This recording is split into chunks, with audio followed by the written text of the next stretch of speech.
வணக்கம். நம்ம இன்னைக்கு இந்த வீடியோவில் கோதுமை மாவு வச்சு தான் முறுக்கு செய்ய போகிறோம். வாங்க எப்படி செய்யலான்னு சொல்லி பார்க்கலாம். இப்போ இந்த கோதுமை மாவை வெள்ளை துணியில் தட்டிக்கலாம். வெள்ளை துணின்னு இல்லை, நல்ல துணியில் தட்டி எடுத்துக்கோங்க. இதை நம்ம வேக வைக்க போகிறோம். ஆவியில் வேக வச்சு எடுக்க போகிறோம்.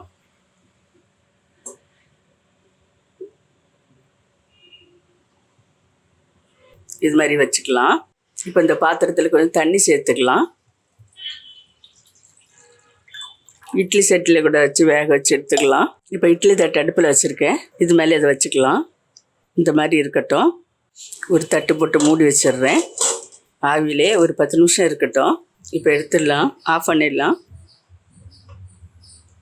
இப்போ இதை எடுத்து ஆற வச்சிடலாம். இது மாதிரி கட்டியாக இருக்குது. ஆற வச்சு இதை பொடிச்சு எடுத்துடலாம். வெந்திருக்கும். இப்போ இதை கட்டியை பொடிச்சிடலாம். இந்த கோதுமை மாவில் இருக்கிற பசத்தன்மை கொஞ்சம் நம்ம வேக வச்சு எடுக்கும்போது போயிடும். அப்போ முறுக்கு பண்ணுறதுக்கு ரொம்ப ஈஸியாக இருக்கும். இப்போ இதை நல்லா பொடிச்சிட்டு இன்னும் மிக்ஸி ஜாரில் போட்டு ஒரு சுற்றி எடுத்துடலாம். மாவாயிரும். இப்போ மிக்சியில் அரைச்சி எடுத்துருக்கேன். இதை கட்டியெல்லாம் இல்லை, கொஞ்சம் அரைச்சி சேர்த்துக்கலாம்.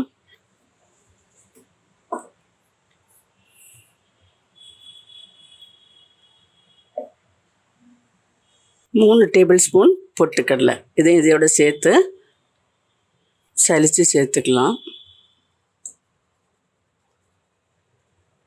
தேவையான உப்பு சேர்த்துக்கலாம். நான் 1/2 டீஸ்பூன் கொஞ்சம் கம்மியாக சேர்க்குறேன். 2வது தேவைப்பட்டால் சேர்த்துக்கலாம்.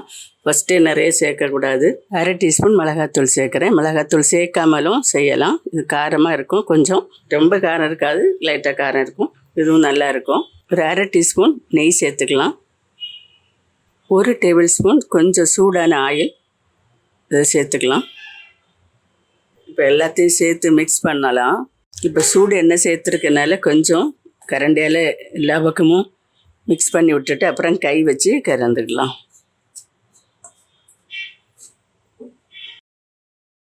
எண்ணெய், நெய், உப்பு, தோட்ட மிளகாத்தூள் எல்லாம் எல்லா பக்கமும் கலந்து வரும்படியாக நல்லா மிக்ஸ் பண்ணி விட்டுடலாம்.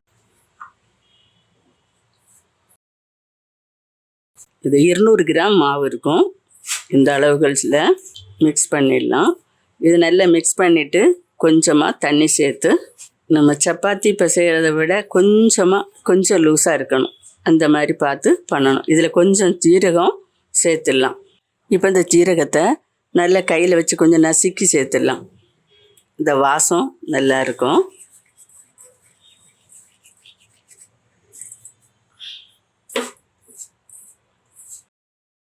இனி கொஞ்சம் தண்ணி சேர்க்கலாம்.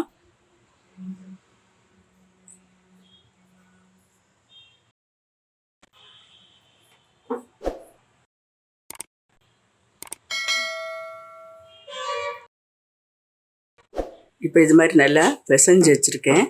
எப்படி நம்ம அரிசி மாவில் பண்ணுவோமோ அதே மாதிரி அரிசி மாவு, உளுந்து மாவெல்லாம் கலந்து பண்ணுவோம். அதே மாதிரி இதுவும் நல்லாவே இருக்குது. இந்த மாதிரி பிசைஞ்சிருக்கேன். இதில் இந்த கப்புக்கு 1.5 கப்பு தண்ணி இதில் பிசைகிறதுக்கு தேவைப்பட்டிருக்கு. இதுதான் அளவு.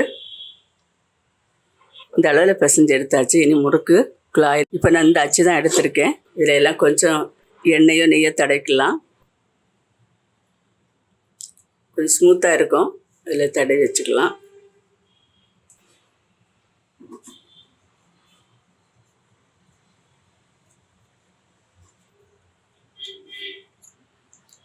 இப்போ நம்ம இதை ஒரு உருண்டை எடுத்து இதில் சேர்த்துக்கலாம். புளியறதுக்கு ரெடியாக வச்சுருக்கேன். இப்போ நீங்கள் புதுசாக செய்கிறவங்கன்னா இது மாதிரி ஜல்லிக்கரண்டியில் கொஞ்சம் எண்ணெய் தடவிடுங்க. தடவிட்டு இது மேலே ஊற்றிக்கலாம். இப்போ இந்த ஜல்லிக்கரண்டி அடி பக்கத்தில் இது மாதிரி புழிஞ்சு வச்சுக்கலாம்.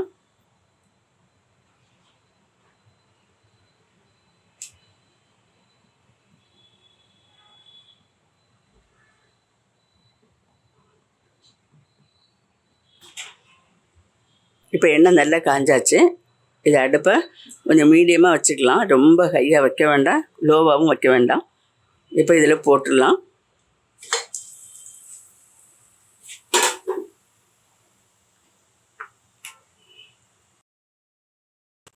இதில் நேரடியாகவும் புழிஞ்சிக்கலாம்.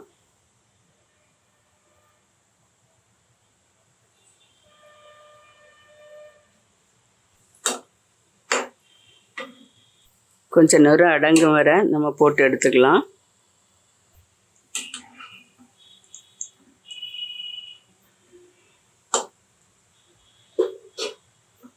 இவ்வளவுதான். ரொம்ப சூப்பராக சீக்கிரமாக செஞ்சிடலாம். அரிசி முறுக்கு விட டேஸ்ட்டாகவே இருக்குது கோதுமை முறுக்கு. நீங்களும் வீட்டில் ட்ரை பண்ணுங்கள். இது மாதிரி எல்லாத்தையும் நம்ம சுட்டு எடுத்துக்கலாம்.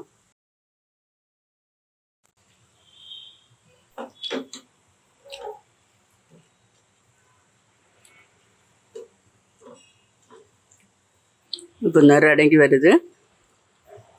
2 பக்கம் நல்லா வெந்தாச்சு. நம்ம இதை எடுத்துடலாம்.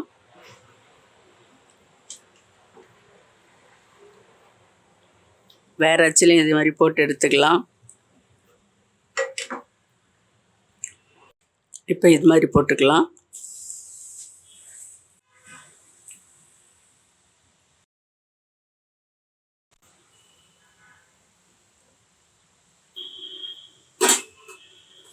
ரெண்டு பக்கம் சிவந்ததை எடுத்துடலாம்.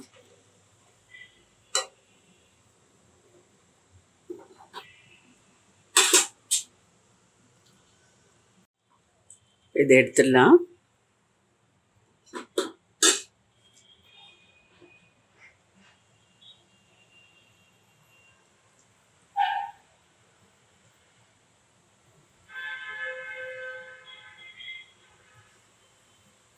இப்போ முறுக்கெல்லாம் செய்தாச்சு.